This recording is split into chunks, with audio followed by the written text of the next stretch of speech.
से बच्चों, आज हम लोग को पढ़ना है शिक्षा का महत्व एवं आवश्यकता। शिक्षा हमारे जीवन में किस प्रकार से उपयोगी है, ये हम सभी जानते हैं। और शिक्षा साधन भी है, साध्य भी और साधन भी है। शिक्षा एक व्यापक और निरंतर चलने वाली प्रक्रिया है। शिक्षा के माध्यम से ही व्यक्ति अपनी आंतरिक शक्तियों का विकास करता है। ये हम लोग ने परिभाषाओं में देखा था कि हर बालक के अंदर कुछ खास प्रकार के गुण होते हैं जिनको हम आंतरिक शक्तियाँ कहते हैं। जैसे किसी के अंदर गाने का गुण होता है, किसी के अंदर खाना पकाने का गुण होता है, किसी के अंदर पढ़ने का गुण होता है, किसी के में गणित या अंक गणितीय जो क्षमता होती है वो ज़्यादा होती है, किसी का शब्द प्रवाह या भाषा साहित्य का ज्ञान बहुत ही अच्छा होता है, किसी को बागवानी अच्छी आती है, किसी को खेल कूद में अच्छा गुण प्राप्त होता है। तो हर बालक के अंदर कोई ना कोई गुण अवश्य होता है जिसको हम उसकी आंतरिक शक्ति कहते हैं। जिस प्रकार से हर पौधे को, संसार के कोई भी आप पौधे को देखिए तो वो पेड़ को देखेंगे तो उसमें कोई ना कोई गुण अवश्य होता है और उस गुण का ही उपयोग हम जीवन में करते हैं या वही उसी गुण से हमारी पहचान होती है। तो हर बालक के अंदर जो आंतरिक शक्तियाँ हैं उसी का विकास करना शिक्षक का कार्य होता है। जैसे एक माली पौधे की देखभाल करता है, उसको समय से पानी देता है, उसके प्रकाश का प्रबंध करता है, उसको खाद और पानी देता है और समय समय पर कीटनाशक डाल करके उसके रोगों से भी उसको बचाता है, काट छाँट करता है। ठीक इसी प्रकार से जो शिक्षक है वो भी बालक की बुराइयों को दूर करता है, उसकी मूल प्रवृत्तियों का शोधन और मार्गांतीकरण करता है, उसको नियंत्रित करने का प्रयास करता है। यानी कि एक अच्छा मानव, एक व्यक्ति के रूप में एक अच्छा मानव और एक समाज के रूप में सामाजिक जो दायित्व हैं उनको समझने योग्य एक समाज का व्यक्ति भी बनाता है। राष्ट्र के प्रति राष्ट्रभक्ति की भावना से ओतप्रोत एक व्यक्ति को तैयार करता है। साथ ही अंतर्राष्ट्रीय स्तर पर यानी पूरे संसार को अपना परिवार मानने का गुण भी जो है बालक के अंदर उसको विकसित करने का प्रयास करता है शिक्षक। जिस प्रकार भूमि में बीज डालने पर पौधा अपने आप उग जाता है, किंतु पानी, खाद और सुरक्षा के अभाव में उसका विकास नहीं हो पाता है। जिस प्रकार खदान से निकला हुआ संगमरमर का टुकड़ा एक पत्थर ही होता है जब तक कि उसको तराश करके उसको किसी आकृति में न ढाला जाए, उसी प्रकार बालक की आंतरिक शक्तियाँ, उसकी प्रतिभा तथा उसकी विशेषताएं शिक्षा के द्वारा ही विकसित होती हैं। जब कोयले की खदान से हीरा निकलता है तो वो भी कोयले के जैसा ही दिखता है। जब उसको कुशल कारीगर उसको तराशता है तब वो हीरे के रूप में अपनी चमक को बिखेर पाता है। इसी प्रकार से बालक के अंदर भी जो शक्तियाँ होती हैं वो उससे स्वयं भी परिचित नहीं होता है, ना ही उसके परिवार के जन परिचित होते हैं। लेकिन एक पारखी शिक्षक उसके आंतरिक गुणों को आसानी से समझता है और उसको तराशने का, निखारने का और विकसित करने का पूर्ण प्रयास करता है। शिक्षा की सहायता से व्यक्तित्व का विकास और समाज का विकास होता है।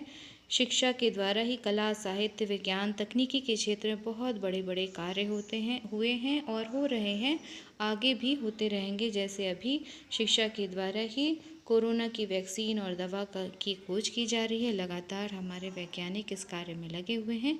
अतः शिक्षा का मानव के जीवन में अत्यंत महत्व है। शिक्षा, संस्कार और संस्कृति का आपस में घनिष्ठ संबंध है। समाज का विकास इन्हीं तीनों कारकों के द्वारा ही होता है।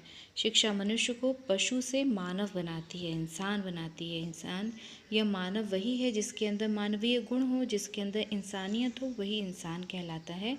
शिक्षा के द्वारा बालक व्यवहार के समाज सम्मत आचरण करना सीखता है, यानी समाज में जो आचरण या जो व्यवहार अच्छा माना जाता है कि ऐसे रहना चाहिए, ऐसे बोलना चाहिए, ऐसे नहीं करना चाहिए, ये सभी समाज के नियम होते हैं जिनका कि पालन सभी को करना होता है। और बचपन से ही हमें परिवार के लोग इस बारे में बताते हैं कि कैसे उठना, बैठना, चलना फिरना और किससे कैसे बात करनी है, ये हमें बचपन से ही सिखाया जाता है। शिक्षा के द्वारा बालक की मूल प्रवृत्तियों में शोधन, परिमार्जन और मार्गांतीकरण होता है। 14 प्रकार की मूल प्रवृत्तियाँ होती हैं और ये मूल प्रवृत्तियाँ कुछ अच्छी होती हैं, कुछ बुरी होती हैं, कुछ ज़्यादा होती हैं, कुछ कम होती हैं, लेकिन सभी बालक में ये 14 प्रकार की मूल प्रवृत्तियाँ होती हैं जिनको कि आप अगले साल कक्षा 12 में पढ़ेंगे। तो इन मूल प्रवृत्तियों में आपके अंदर दया की भावना, भय की भावना, करुणा की भावना, प्रेम की भावना, संग्रह की भावना, रचना की भावना, भोजन की भावना, खोज की भावना, तरह तरह की ये मूल प्रवृत्तियाँ होती हैं, जिनमें से कुछ अच्छी होती हैं और कुछ बुरी होती हैं। तो जो बुरी हैं उनको शोधन करना, परिमार्जन करना और मार्गांतरीकरण, उनका रास्ता बदल देते हैं, तो उसको मार्गांतरीकरण कहते हैं। इस प्रक्रिया में बालक का स्वतः विकास होता है, यानी कि खुद ही जैसे पौधा स्वयं विकसित होता है, उसके अंदर से जड़ निकलती है, तना निकलता है, पत्तियां और कलियां अपने आप निकलती हैं, ठीक वैसे ही बालक का भी विकास होता है, अपने आप होता है। लेकिन उसके लिए एक अनुकूल वातावरण तैयार करना शिक्षक का कार्य होता है, यानी कि एक शैक्षिक परिस्थिति का निर्माण करना ही शिक्षक का कार्य होता है। समाज में सदैव धीरे धीरे परिवर्तन होता रहता है और यह एक स्वाभाविक प्रक्रिया है। सामाजिक परिवर्तन की इस प्रक्रिया को नियोजित करने तथा विकास की ओर ले जाने का कार्य शिक्षा के द्वारा किया जाता है। शिक्षा का महत्व पढ़ेंगे हम लोग। Importance of education, functions of education. शिक्षा का संबंध केवल वर्तमान से नहीं भविष्य से भी होता है, यानी आने वाले समय में ये शिक्षा हमारे अत्यंत काम आने वाली है, हमारे रोज़गार के लिए, हमारे ज्ञान के लिए, हमारी समस्याओं को हल करने के लिए ये हमारे एक आधार स्तंभ का कार्य करती है। शिक्षा की आवश्यकता, उपयोगिता, महत्व, कार्यों का विवरण आगे हम लोग पढ़ते हैं। बालक के व्यक्तित्व का विकास होता है। शिक्षा का पहला उद्देश्य है, बालक को शिक्षा प्रदान करने का पहला उद्देश्य है उसका सर्वांगीण विकास करना।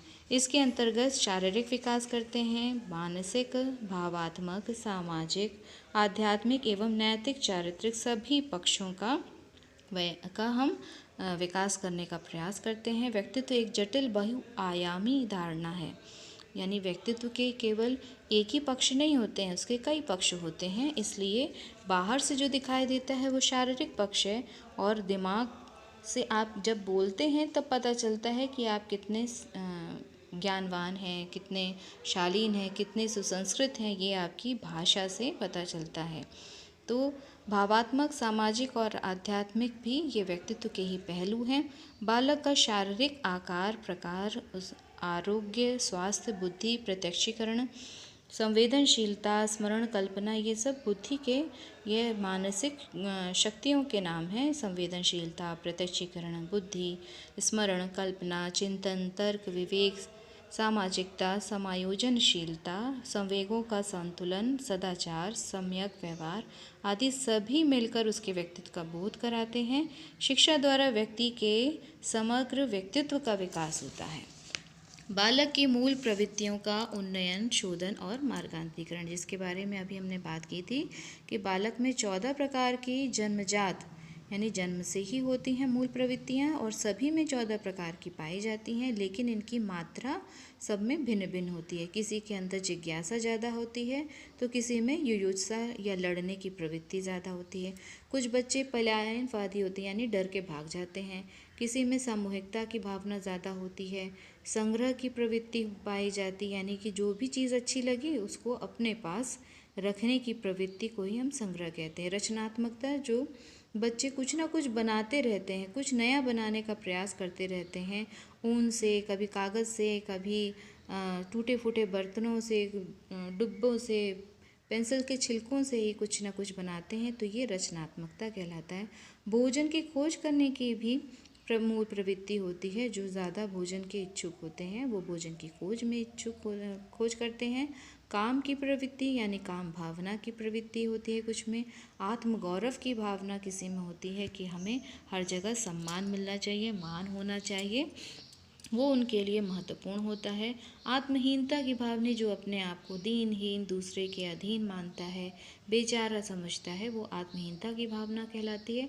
पशुओं में भी ये प्रवृत्तियाँ जन्म से पाई जाती हैं, लेकिन अंतर यह है कि पशु तो अपनी मूल प्रवृत्ति के अनुसार ही जीवन भर व्यवहार करता है, लेकिन मानव ऐसा व्यवहार नहीं कर सकता है, क्योंकि समाज की मान्यताओं, परिस्थितियों, मर्यादाओं, सामाजिक नियमों का उसको पालन करना होता है।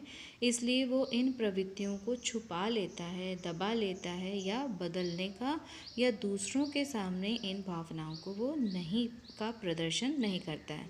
मानव के व्यवहार का ये मार्जन यानी कि बदलना, उसको संशोधित कर लेना, उसको सुधार लेना ही शिक्षा के द्वारा होता है।